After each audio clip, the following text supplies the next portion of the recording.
이 세상에 수많은 신들이 있습니다. 또 헤아릴 수 없을 정도로 많은 종교들이 있고 신들이 있습니다. 우리가 그 많은 신들과 종교 중에서 어떻게 가장 강하고 가장 높은 신을 찾을 수 있는가입니다. 어떻게 찾을 수 있을까요? 찾는 방법은 아주 단순하다고 말씀드렸죠. 가장 강한 신은 우주를 창조하신 신입니다. 그분을 찾으면 우리가 인생의 목적이 성취되어 버리는 것입니다. 아무것도 없었는데 가장 먼저 나타나서 별들과 태양을 만드시고 은하계를 만드신 창조주 하나님, 그분이 가장 강한 신입니다.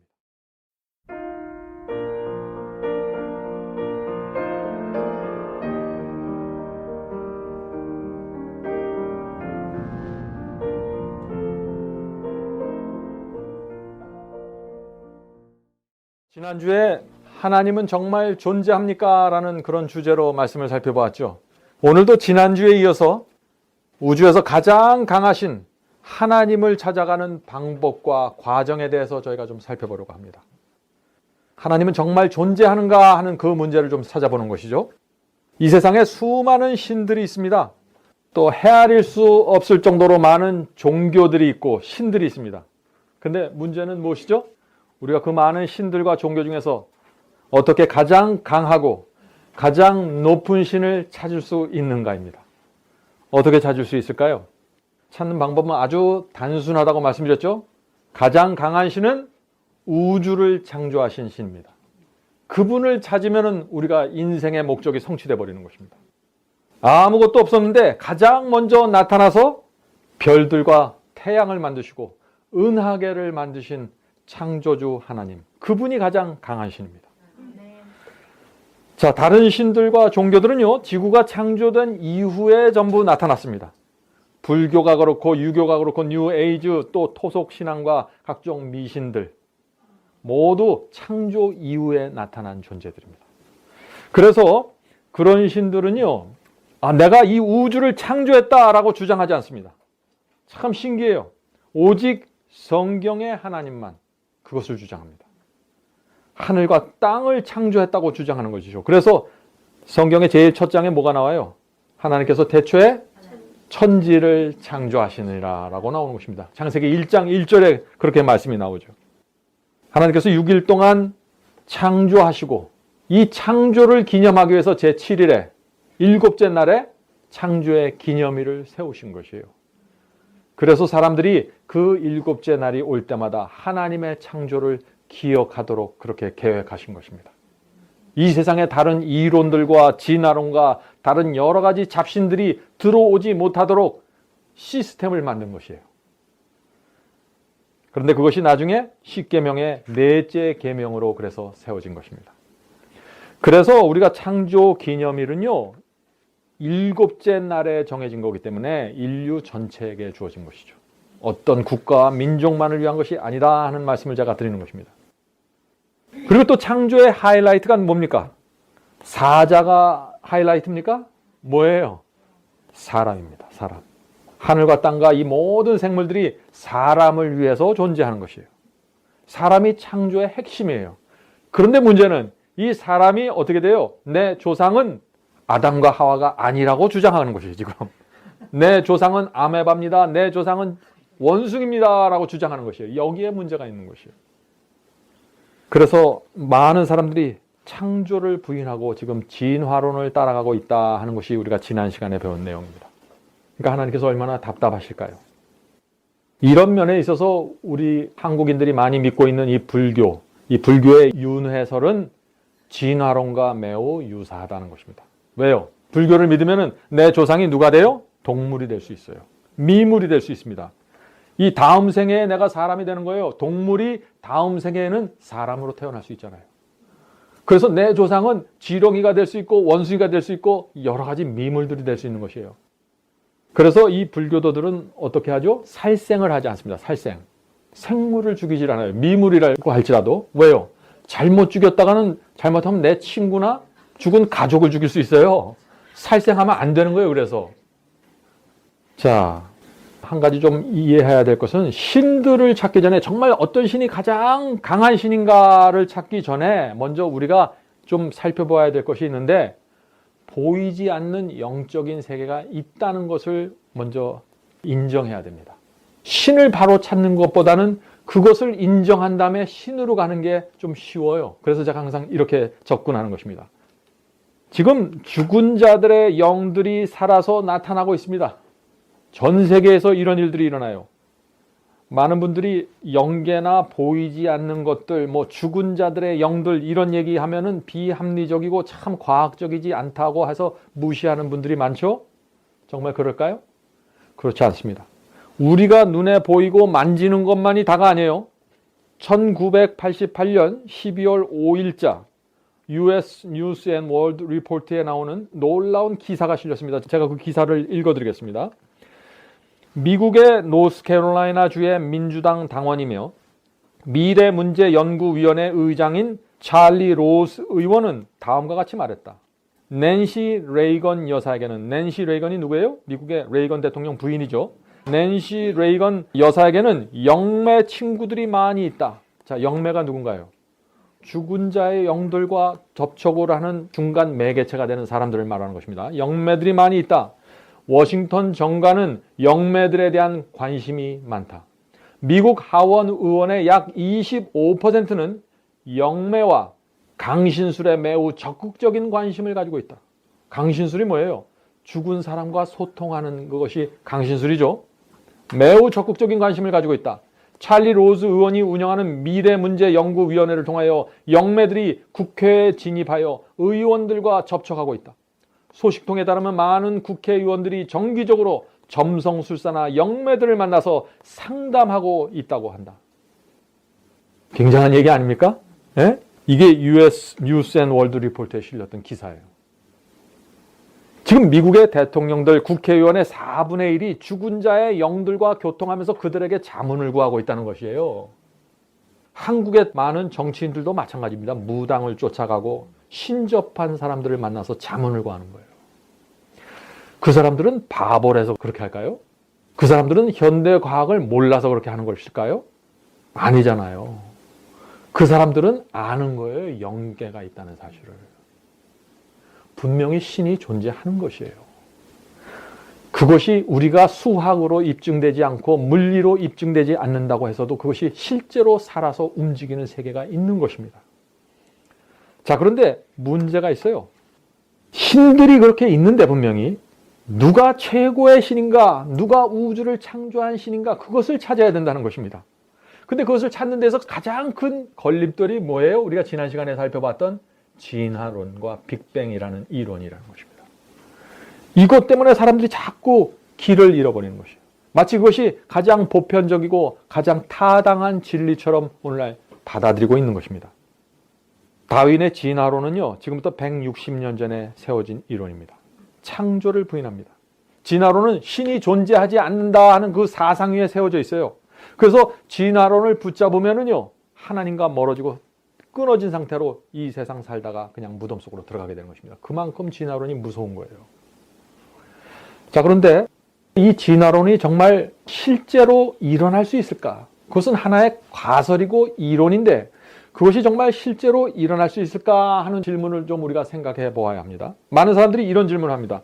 비록 진화론이 가설에서 출발한 이론이라고 할지라도 그것이 실제적으로 일어났을 가능성을 배제할 수는 없는 것이 아닙니까?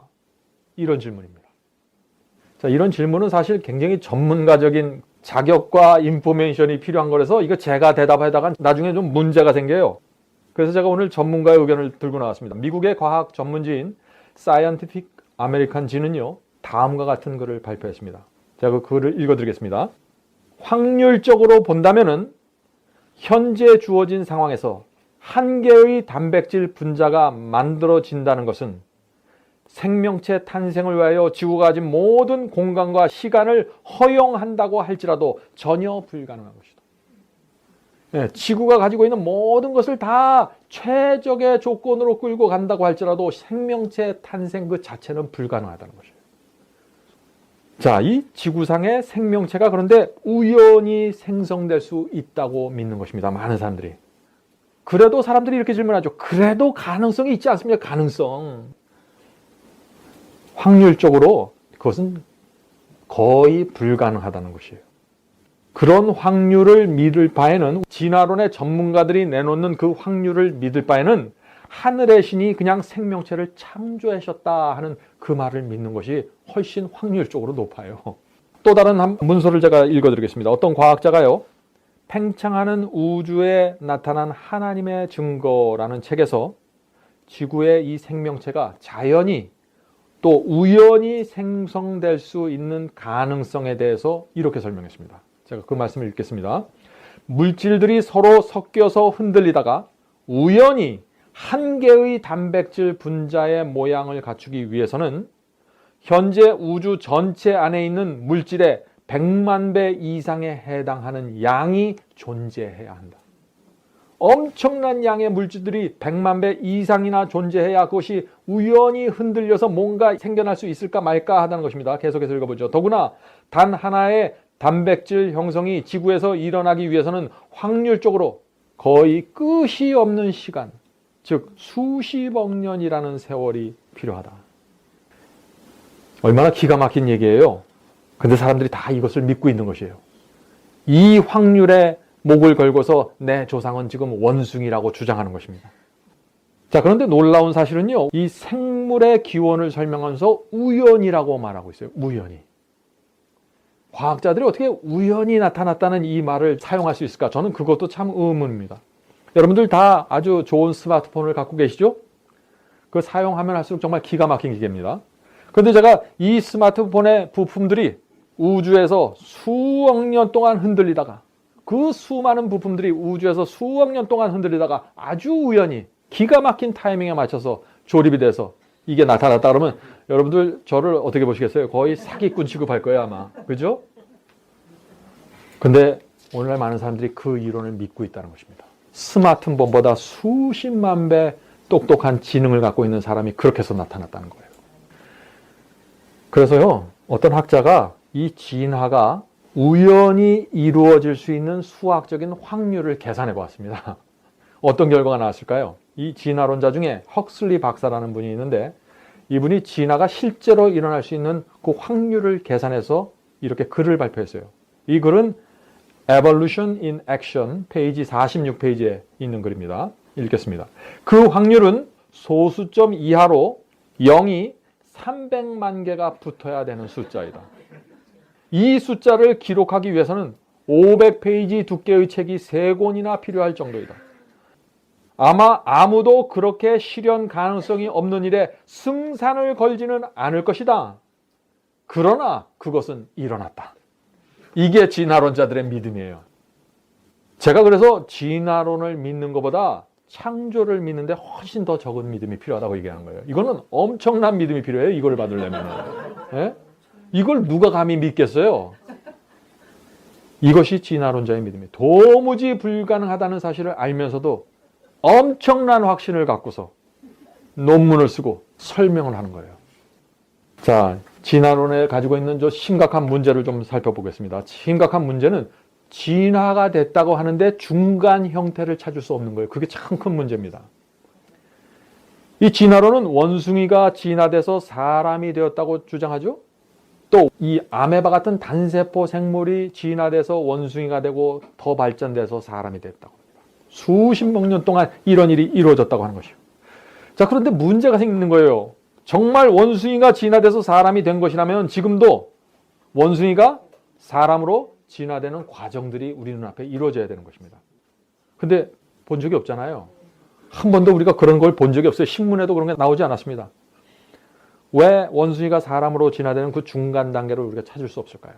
이게 원숭이가 사람으로 진화되는 것뿐만이 아니에요. 진화론은 이 세상에 있는 모든 생물들이 다 진화에 의해서 변형됐다는 것이에요. 엄청난 중간 단계들이 우리 눈에 보여야 돼요. 안 보이잖아요, 그런데. 뭐예요, 문제는? 그냥 원숭이 중에 똑똑한 원숭이가 있고 덜 똑똑한 원숭이가 있는 거예요. 원숭이하고 사람은 전혀 별개라는 거예요, 이게. 원숭이와 인간은 처음부터 지금까지 결코 만날 수 없는 평행선을 그리고 왔다는 것입니다. 그래서 성경이 뭐라 그래요? 성경은 참 진리예요. 성경은 모든 생물들이 각각 그 종류대로 창조되었다는 것입니다. 중간 형태가 있을 수 없는 거예요. 모든 게 처음부터 종류대로 다 따로따로 나온 거예요. 창세기 1장 21절에 그 말씀이 있죠. 하나님이 큰 물고기와 물에서 번성하여 움직이는 모든 생물을 그 종류대로, 또 날개에 있는 모든 새를 그 종류대로 창조하시니. 자, 그러니까 진화론이 창조를 무너뜨리려면 어떻게 돼요? 하나님께서 각 종류대로 창조하셨다는 이 말씀을 무너뜨려야 돼요. 다시 말해서 한 동물이 다른 동물로 서서히 변해갔다, 진화되었다, 이것을 증명해야 돼요. 그러니까 이것을 증명하려면 어떻게 해야 돼요? 중간에 변화되는 그 과정의 형태의 생물을 찾아내야 되는 것이에요. 이것도 한두 개 찾아갖고는 되는 게 아니에요. 온 생물이 진화해서 나왔다고 주장하는 거예요. 그 엄청난 중간 형태의 생물들을 찾아내야 돼요. 근데 그게 안 된다는 것입니다. 그런데 오히려 이 땅속을 파서 화석을 보면은요, 중간 형태는 없고 처음부터 계속해서 똑같은 종류의 화석들이 발견되는 것입니다. 종류 그대로. 진화론의 창시자가 누구예요? 다윈이잖아요. 다윈이 그가 살아있을 때 이미 이런 고백을 했습니다. 그 고백이 Life and Letters 볼륨 3 페이지 25페이지에 나오는 것입니다. 제가 읽겠습니다. 지구에는 200만 내지 300만 종의 생물이 존재한다. 그것들은 우리가 관찰하기에 충분한 대상이라고 볼 수 있다. 그러나 잘 훈련된 관찰자들의 노력에도 불구하고 단 하나의 생물의 종류도 다른 종류로 진화되었다는 기록을 찾을 수 없었다. 증거를 찾을 수 없었다는 것이에요. 하나의 이론과 가설만 세우는 거예요, 지금. 이렇게 될 수도 있다라고 주장하는 것입니다. 자, 이것이 진화론을 창시한 사람의 고백이에요. 그러므로 진화론은 불변의 진리가 아닙니다. 진화론은 그렇게 생각할 수도 있습니다라고 주장하는 것이에요. 자, 우리가 또 다른 문제를 하나 좀 살펴보도록 하겠습니다. 진화론자들을 크게 당황하게 만드는 것이 있는데 그것은 지층입니다. 지층인데 가장 문제가 되는 지층이 캄브리안 지층이에요. 캄브리안 지층이라는 것은 뭐냐면은 화석들이 발견되는 맨 아래의 지층을 캄브리안 지층이라고 말하는 것이에요. 자, 그런데 이게 왜 문제가 되냐면요. 캄브리안 지층 밑에 땅 속에는 생물의 화석들이 나타나지 않다가 캄브리안 지층에 처음 생물의 화석들이 나타나는데 거기 어떻게 해요? 어떤 화석들이 나타나요? 오늘날 존재하는 생물들의 화석이 거의 그대로 다 들어가 있는 거예요, 저기에. 무슨 얘기예요? 진화론이 사실이라면은 저 캄브리안 지층의 아메바부터 시작해서 중간 형태들이 다 박혀 있어야 되잖아요. 지층마다 계속해서 변화되는 중간 형태들이. 무슨 얘기냐면요. 진화가 아니라 생물들은 종류 그대로 창조되었다는 것입니다. 거기서부터 그대로 지금까지 이어져 왔다는 것이에요. 다윈도 그 사실을 인정했습니다. 그에 져서 종의 기원이라고 했죠? 309페이지에 이렇게 고백했습니다. 자, 그 기록을 읽겠습니다. 캄브리안 지층 이전의 지층에도, 캄브리안 지층 그 밑에 있는 지층에도 진화를 증거하는 화석이 존재할 것이라고 예상했었는데 왜 우리는 그곳에서 진화의 증거를 발견할 수 없는가라는 질문에 대해서 나는 만족할 만한 답변을 줄 수가 없다. 현재로는 그 문제를 불가사의한 것으로 남겨둘 수밖에 없다. 바로 이 점은 진화론의 견해에 반대할 수 있는 정당한 논점이라고 말할 수 있을 것이다. 다윈도 특별한 답이 없다고 얘기했습니다. 그렇지만 자신의 그 이론을, 가설을 바꾸지 않았습니다. 그대로 끝까지 주장했습니다. 이 오늘날 사실 많은 진화론자들이요, 이 캄브리안 지층 화석에 대해서 아주 비슷한 실망과 좌절을 표현하고 있습니다. 제가 그 기록들을 좀 읽어드릴게요. 미국 국립박물관의 어스틴 클락 박사 얘기입니다. 이렇게 얘기합니다. 이상한 이야기일지 모르지만 캄브리안 지층에 묻혀있는 연체 동물은 오늘날 존재하는 그대로의 틀림없는 연체 동물이다. 오늘날 존재하는 연체 동물과 그 캄브리안 지층, 가장 바닥에 있는 그 화석의 지층과 차이가 없다는 것이에요. 그때나 지금이나 같다는 것입니다. 이게 진화론을 아주 송두리째 흔들어버리는 증거라는 것입니다. 자, 콜롬비아 대학의 마샬 K 박사와 에드윈 코볼트 박사도 똑같은 얘기를 했습니다. 어떻게 그렇게 복잡한 고등 생명체들이 캄브리안 층에 존재할 수 있으며 어떻게 저 깊은 땅속에 이미 저런 고등 생물들의 화석이 있는지 이해가 안 되는 것이에요, 지금.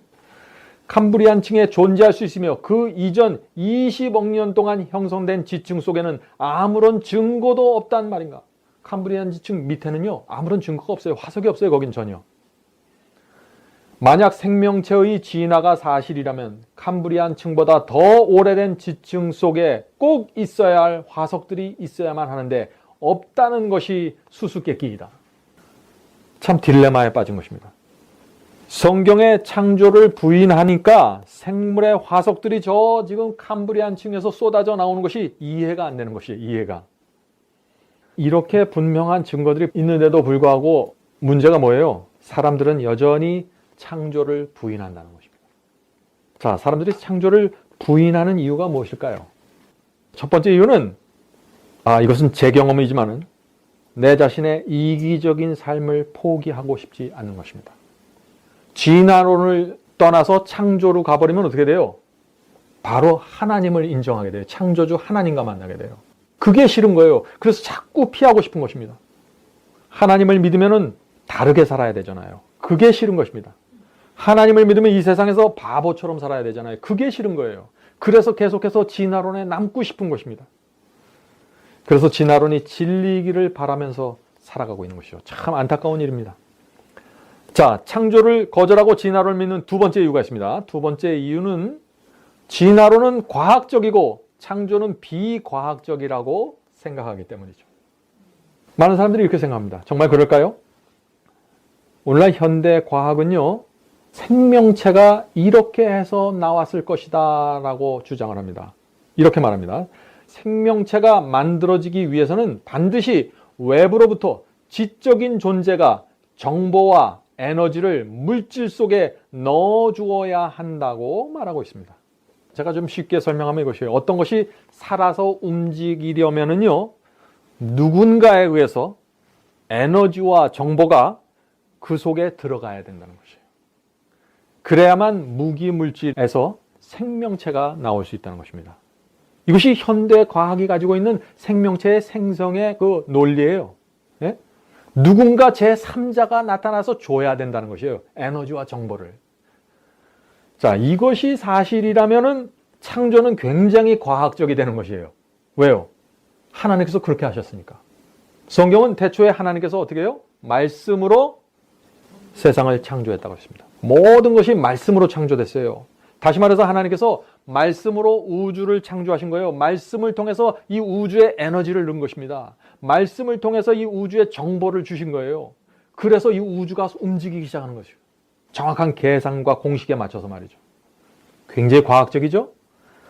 또 사람의 경우를 보죠. 성경은 하나님께서 흙으로 인간의 몸을 만드시고 그 속에 하나님의 호흡을 불어 넣으셨다고 하잖아요.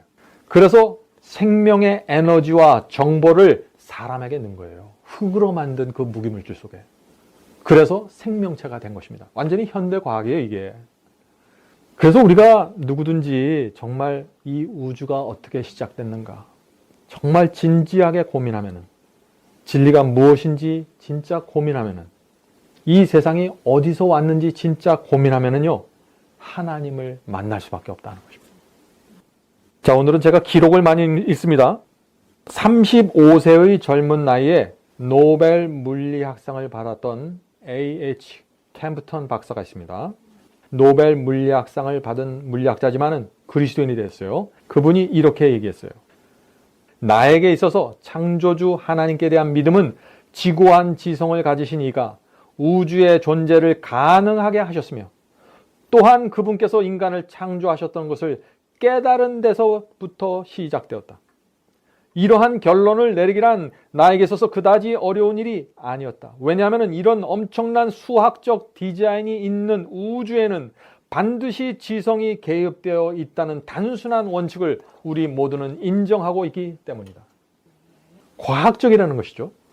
질서 있고 정확하게 운행되고 있는 우주는 태초에 하나님이 천지를 창조하시느니라라는 엄숙한 기록이 진실임을 보여주는 가장 강력한 증거가 된다. 이게 노벨상을 받은 사람들의 고백이에요. 이 광활한 우주에 새겨져 있는 이 창조의 에너지와 정보를 보면은 누구든지 그것을 고백할 수밖에 없다. 인정할 수밖에 없다는 것입니다.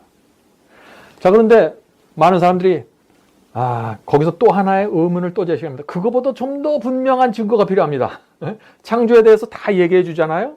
항상 사람들이 하는 얘기가 그거보다 좀 더 분명한 증거가 없습니까? 항상 이 요구가 나와요. 이런 요구가 나올 때 어디로 간다 그랬죠? 우리가 어디로 가야 된다 그랬죠? 지난 시간에 예언으로 가야 된다 그랬잖아요. 예언으로. 예? 창조를 믿는 사람들이 믿고 받아들이는 것이 누구예요? 나사렛 예수잖아요. 나사렛 예수가 신이라고 믿잖아요. 나사렛 예수가 하나님이라고 믿잖아요. 그래서 사람들이 또 여기에 큰 벽에 부닥치는 것입니다. 그분은 나사렛에 있던 목수 아니야? 이렇게 질문하는 거예요. 2000년 전에 유대 땅 나사렛에서 허름한 모습으로 목수 일을 하고 있는 사람이 있었는데 그분의 이름이 예수였습니다. 예수는 어떻게 해요?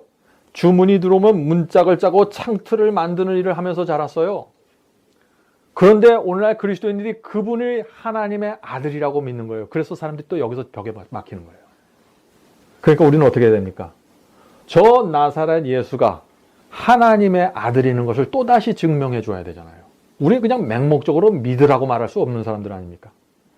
정말 나사렛 예수가 하나님의 아들 메시아일까요? 정말 그렇다면 우리가 그 사실을 어떻게 증명할 수 있을까요? 우리가 예언을 통해서 증명할 수 있다는 것입니다. 예언을 통해서. 이 구약 성경은요, 메시아가 언제, 어디서, 어떻게 태어나서, 또 어떻게 성장하고, 무엇을 했고, 또 언제, 어떻게 죽을 것 다 예언해 놓았어요. 나사렛 예수가 태어나기 수백 년 전에 그런 예언들이 이미 다 여러 다른 선지자들에 의해서 다 기록되어 있는 것입니다.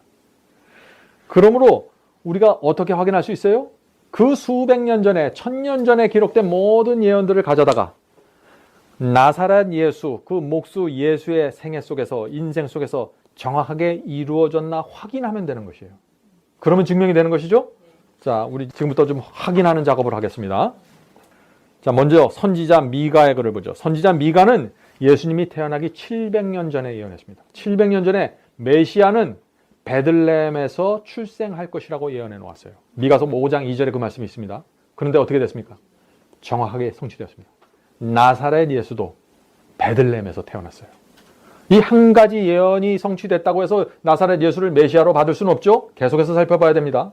선지자 이사야도 예언했습니다. 선지자 이사야도 예수님이 태어나기 700년 전에 메시아는 동정녀에게서 태어날 것이라고 예언했습니다. 나사렛 예수가 동정녀 마리아에게서 태어났잖아요. 마태복음에 그 사실이 있지 않습니까? 자, 그런데 어떤 분들은요, 예수께서 우리 인간과 다르게 태어나기 위해서 남자의 도움을 받지 않고 동정녀에게서 태어났습니다. 그래서 예수님은 정자가 포함되지 않았습니다 라고 주장하죠. 남자의 도움을 받지 않고 태어나기 위해서 이 동정녀에서 태어난 게 아니에요. 예언을 성취하기 위해서 태어나신 거예요. 반드시 예수님은 무조건 정자의 도움 받지 않고 여자에게서 태어나야 돼요. 예언의 성취입니다. 또 선지자 예레미야는 예수님이 태어나기 600년 전에 어떤 예언을 했습니까? 메시아는 다윗의 혈통에서 태어날 것이라고 예언해 나왔어요. 근데 나사렛 예수의 혈통이 무엇입니까? 다윗의 후손이에요. 성취되었죠? 또 선지자 예레미야는요, 또 이상한 예언을 했습니다. 예레미야는 이 메시아가 태어날 때 슬퍼하며 통곡하는 소리가 들릴 것이라고 예언했어요. 자, 이 예언은 어떻게 이루어졌습니까? 나사렛 예수가 태어날 때 그 통곡 소리가 들렸습니까? 엄청난 소리가 들렸죠. 헤롯 왕의 명령으로 베들레헴에 있는 2살 이하의 그 아기들이 어떻게 돼요? 다 몰살당했잖아요. 그래서 베들레헴 전체가 슬퍼하며 통곡하는 소리로 진동했습니다. 정확하게 예언이 이루어졌어요. 놀라운 예언 성취 아닙니까? 자, 시편 기자도 예언했습니다. 언제 예언했어요? 예수님이 태어나기 1000년 전에. 이 길이가 보통이 아니에요. 적어도 수백 년에서 1000년까지 올라갑니다. 예수님이 태어나기 전에 1000년 전에 메시아가 친구의 배반으로 죽을 것이라고 예언해 놓았어요. 이 예언도 성취되었습니까? 성취되었습니다. 어떻게 해요? 나사렛 예수가 그 제자라고 불리는 가롯 유다에게 배반해서 죽임을 당하게 된 것이죠. 정확하게 성취되었습니다. 자, 선지자 스가랴는 또 기가 막힌 예언을 했습니다. 예수님이 태어나기 500년 전이에요. 메시아는 은 30냥에 팔릴 것이라고 예언해 놓았어요. 예? 이 예언도 성취되었습니까? 이 나사렛 예수가 은 30냥에 팔려서 죽임을 당했습니다. 스가랴 선지자는요, 메시아가 십자가에 못 박혀서 돌아가실 것이라고 예언했어요. 이거는 지금 우리 입장에서 보면은 당연한 것처럼 느낄지 모르지만 유대인들에게서는 이건 엄청난 얘기예요. 메시아는 자기들을 구원해 줄 신이에요. 근데 신이 지금 십자가에 못 박혀서 돌아갈 거라고 예언하는 거예요. 나사렛 예수가 그 예언을 성취시켰잖아요. 십자가에 못 박혀서 돌아가심으로. 정확하게 성취된 것입니다. 아무도 예상하지 못하고 상상할 수도 없는 예언들이 지금 성취되어 가는 거예요. 나사렛 예수를 통해서. 자, 시편 기자는 1000년 전에 또 희한한 예언을 했어요. 이 사람들이 메시아의 옷을 제비 뽑아서 나눠줄 것이라고 예언을 했어요. 이거는 그 당시 사람들이 저게 무슨 뜻인가 했을 거예요. 그런데 이 예언도 성취되었습니까? 성취되었어요. 그 말씀이 시편 22편 8절에 나옵니다. 내 겉옷을 나누며 속옷을 제비 뽑나이다. 얼마나 구체적인 예언입니까? 이 예언 그대로 로마 군인들이 예수님의 옷을 벗기고 나눠 가졌어요. 제비 뽑아서.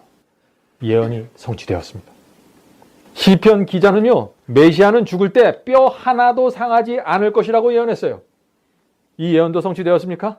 그렇습니다. 나사렛 예수가 죽을 때 단 하나의 뼈도 손상되지 않았습니다. 또 이사야 선지자 기가 막힌 예언을 했어요. 예수님이 태어나기 700년 전에 한 예언입니다. 메시아는 죽어서 부자의 무덤에 묻힐 것이라고 예언했어요. 이 예언도 성취되었습니까? 그렇습니다. 나사렛 예수가 죽어서 누구 무덤에 들어갔나요? 부자 아리마대 요셉의 무덤 속으로 들어갔습니다. 정확하게 성취되었습니다. 선지자 다니엘은요, 아주 정확한 예언을 했습니다. 예수님이 태어나기 600년 전에 메시아의 사망 연도와 사망 날짜와 시간까지 예언해 놓았어요. 나사렛 예수에게 이 예언이 이루어졌습니까? 정확하게 이루어졌어요. 정확한 때에 맞춰서 돌아가셨습니다. 자, 이렇게 이루어졌고 이 정도가 되면은 우리가 예수 그리스도 앞에 나가서 굴복해야죠. 우리가 맹목적으로 믿는 사람들이 아니라는 사실을 제가 말씀드리는 것이에요. 자, 그런데 이미 시작됐으니까 이제 마지막까지 한번 가보죠. 부활까지 가봐야 되잖아요. 호세아 선지자는 예수님이 태어나기 700년 전에 메시아가 3일 만에 죽었다가 부활할 것이라고 예언했습니다. 우리가 아는 대로 이 예언도 정확하게 나사렛 목수 예수에게 정확하게 이루어졌습니다. 그래서 나사렛 목수 그 예수가 하나님의 아들 메시아라는 사실을 우리가 믿음으로 받아들이는 것입니다. 얼마나 정확해요? 이제 여러분도 나사렛에서 자란 그 볼품 없던 그 예수를 메시아로 섬기기로 결정해야 되는 것입니다. 네? 상식을 가진 지성인이라면은 이 정도 예언이 증거가 되고 성취가 되는 것을 확인하면은요, 하나님의 아들을 믿어야죠. 우리가 무조건 믿어야 된다고 주장하는 사람들이 아닙니다. 믿는 것이 너무나 합리적이고 상식적으로 맞기 때문에 믿는 것이죠. 기독교 종교는요, 맹목적인 종교가 아닙니다. 이 종교를 누가 만드셨어요? 우주를 창조하신 하나님이 만든 거예요. 하나님이 만든 종교가 미신적이 될 수도 없고 맹목적이 될 수도 없는 거예요. 맹목적이고 미신적인 종교는 차원이 다른 신들이에요, 그거는. 자, 그래서 우리는요, 떳떳하게 당당하게 나사렛 예수가 하나님이라는 진리를 이 세상 앞에 선포할 수 있다 하는 것입니다. 자, 이렇게 해서 예수께서는 1000년 전에 기록된 모든 예언들을 성취시키면서 이 땅에 오셨습니다. 그리고 그 예언대로 살으셨어요. 그리고 그 예언에 맞춰서 돌아가셨습니다. 그리고 그 예언에 맞춰서 부활하셨습니다. 이 세상에 있는 그 수많은 신들 중에 이렇게 정확하게 예언을 성취시키면서 자신을 증명하는 신들이 있습니까? 있으면 좀 나와보라고 하세요. 제가 한번 보고 싶어요. 없어요. 이 세상의 신들은 무조건 나를 믿고 바치라고 요구하잖아요. 성경의 하나님은 그렇게 하지 않습니다. 우리를 이성적으로 설득하기 원하시는 하나님이세요. 왜 우리를 설득하실까요? 우주의 왕이 창조주 하나님이 왜 이 미물 인간을 상대로 설득하는 시간을 보낼까요? 왜냐하면 하나님께서는 인격적인 관계를 원하시기 때문입니다. 사랑의 관계를 원하시기 때문이세요. 우리도 우리 자녀들에게 설득하잖아요. 설명하잖아요. 우리 하늘 아버지도 설명해 주시는 것이에요. 그냥 지옥불이 무서워서 무조건 섬기는 거 원하지 않는다는 것입니다. 무서워서 무슨 헌금을 드리고 재물을 가져오는 거 원하지 않는다는 것이에요. 하나님께서는 우리에게 믿음을 요구하기 전에 설명해 주십니다. 창조를 통해서 설명해 주시고 예언을 통해서 설명해 주십니다. 이 두 가지를 갖고 하나님을 만나게 되는 거예요, 결국에는. 자, 그런데 또 하나의 질문이 있습니다. 구약 성경의 예언이 예수라는 이름을 가진 어떤 사람에게 우연하게 이루어질 수도 있지 않습니까? 그런 질문이에요. 맞아요. 그 나사렛 예수에게 그런 예언이 이루어졌어요. 그런데 다 우연히 이루어질 수 있지 않냐? 이런 질문이죠. 질문은 뭐든지 할 수 있죠. 그렇죠? 자, 이제 그러면 문제를 제시하고 가능성을 물어봤으니까 어떻게 해야 돼요? 이제 우리는 계산해 봐야죠. 그 확률이 몇 %인지. 참 신기한 게요. 누가 이미 계산해 봤더라고요, 이거를. 미국 캘리포니아 주에 있는 파세데나 대학의 수학과 또 천문학과 학장이 피터 스토너 박사인데, 이분이 나사렛 예수가 메시아일 가능성을 수학으로 계산해 보았어요. 참 재밌죠? 그 교수님이 여러 해 동안 자기 밑에서 배우는 그 600명 이상의 학생들을 도움을 받아서 논문을 썼는데, 그 논문 제목이 뭐냐면은 메시아에 대한 예언이 정확하게 이루어질 수 있는 가능성에 대한 수학적 확률이에요. 저도 궁금해서 이 글을 좀 읽어봤습니다.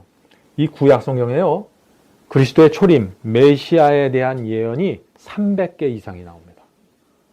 근데 이 피터 스토너 박사는 그 300개 예언 다 살펴보긴 너무 어려우니까 그 중에 8개만 골랐어요.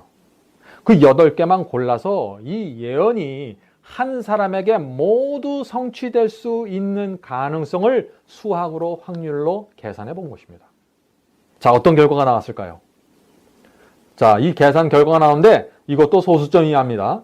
소수점 이하로 0이 33자리까지 가야 돼요. 예? 0. 몇몇 해가고 33자리까지 가야 돼요. 자, 이 정도 확률이면은 제로라고 말해도 거짓말은 아닙니다. 그런데 우리가 기억해야 될 것이 있어요.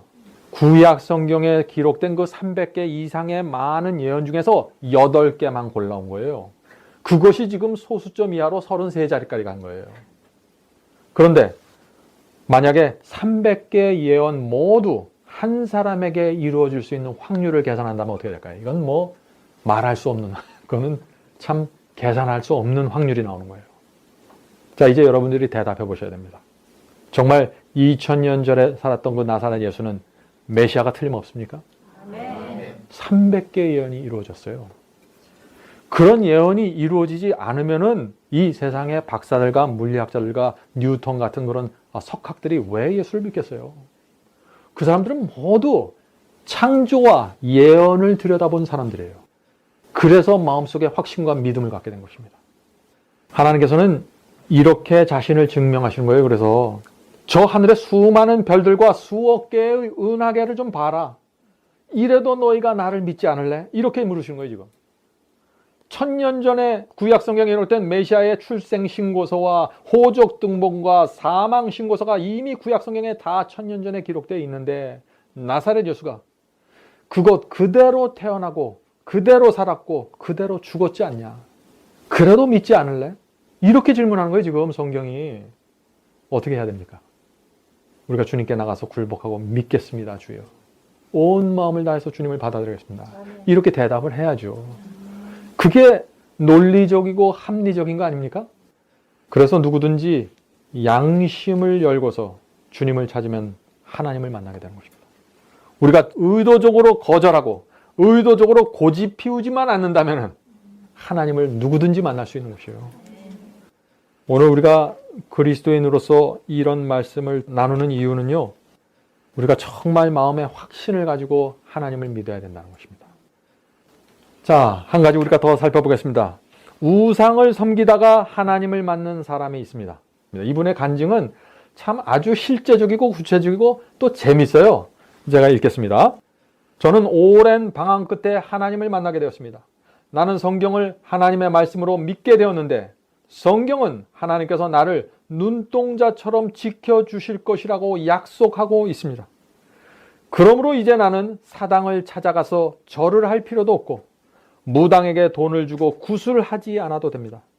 이제 나에게 벌을 내릴 다른 잡신들이 없어졌다는 사실을 알기 때문에 내 마음속에 평안이 생겼습니다. 이제 더 이상 구차하게 여러 신들을 찾아다니면서 그들의 진노를 풀어줄 필요가 없게 되었습니다. 이제 죽은 조상의 혼을 달래려고 좋은 음식과 술을 준비할 필요도 없어졌습니다. 왜냐하면 성경은 죽은 자는 아무것도 모른다고 말하고 있기 때문입니다. 이제 복을 빌려고 죽은 짐승의 머리를 가져다가 상위에 올려놓지 않아도 됩니다. 이제 자녀의 취직과 대학 입학을 위해서 돌 우상 앞에 무릎 꿇고 빌지 않아도 됩니다. 이제 더 이상 아픈 허리를 붙잡고 식은 땀을 흘리면서 3000배를 드리지 않아도 됩니다. 이런 고통을 요구하지 않는 하나님이 나는 참 좋습니다.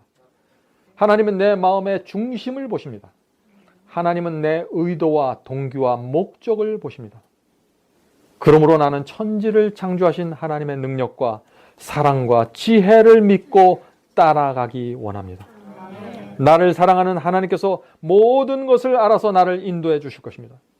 하나님을 따라가는 길이 좁고 협착하다고 할지라도 나는 상관하지 않겠습니다. 왜냐하면 우주를 창조하신 하나님께서 나와 함께 동행하실 것이기 때문입니다.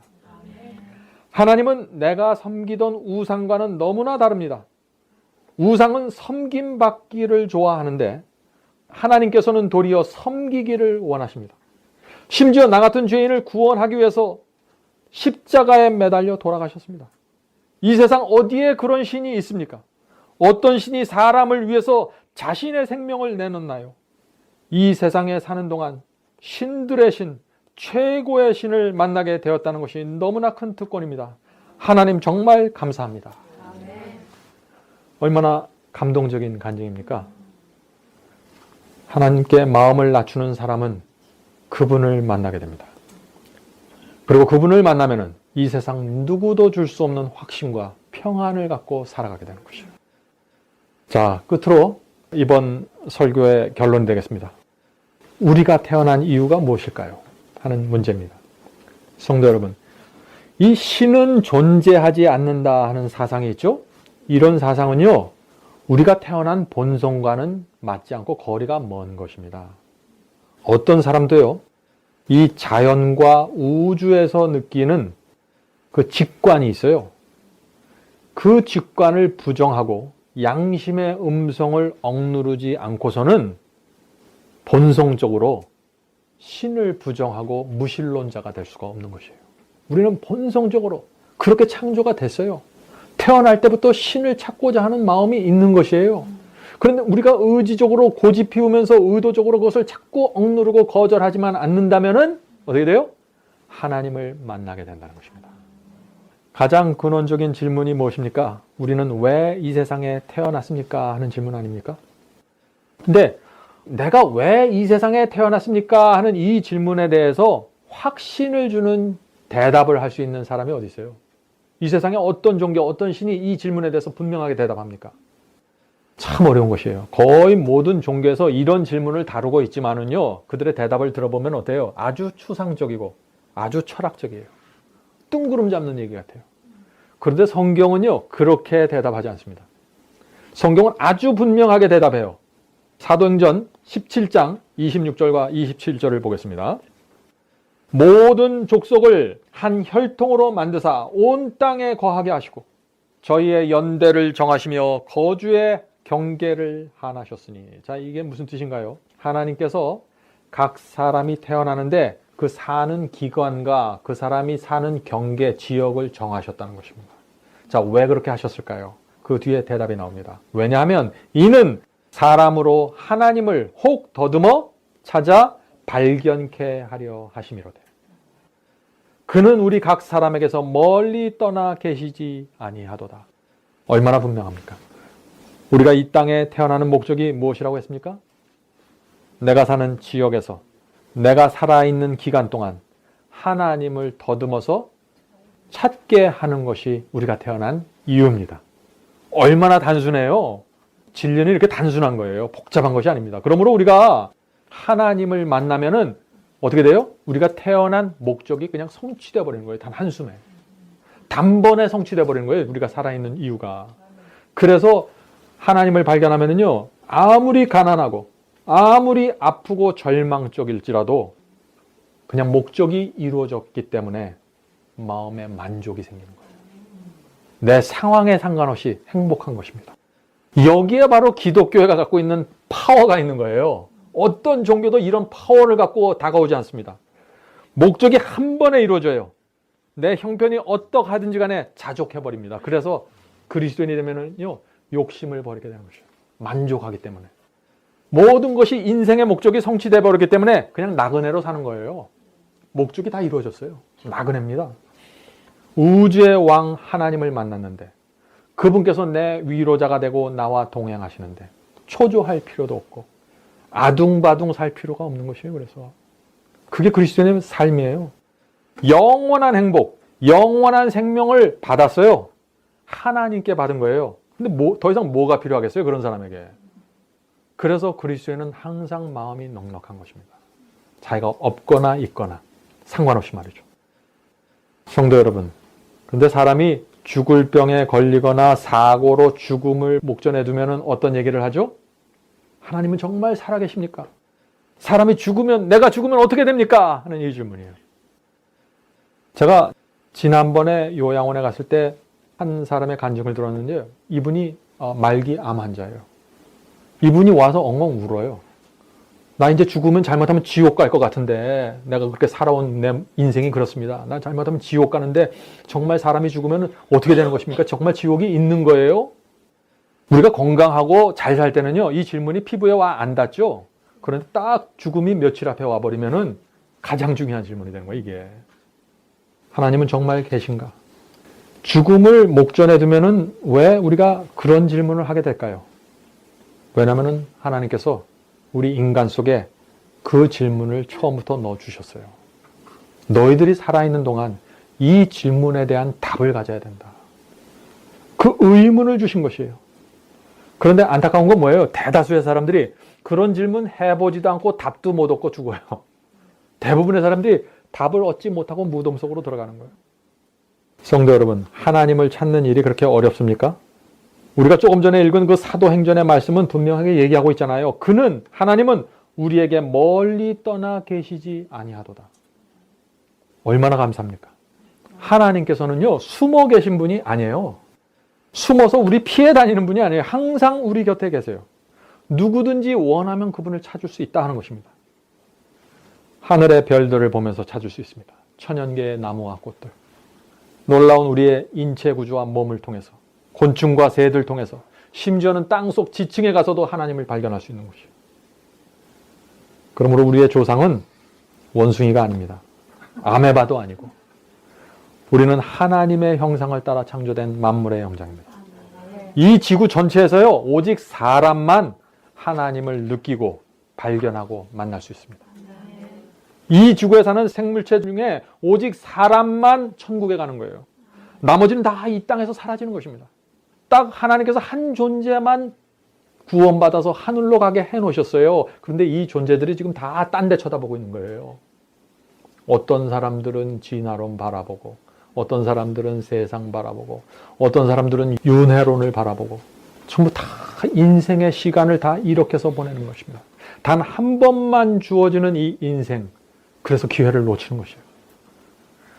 우리 중 누구도 이 땅에 실수로 태어난 사람 없습니다. 다 분명한 목적을 가지고 태어났는데 그것은 하나님을 만나는 것입니다. 그래서 우리 모두 창조주 하나님을 만나서 그분을 붙잡으면 우리의 인생의 모든 목적이 한 번에 성취되고 영원한 행복으로 들어가게 되는 것입니다. 이 중요한 경험이 저와 여러분 모두에게 이루어지기를 제가 간절히 바랍니다.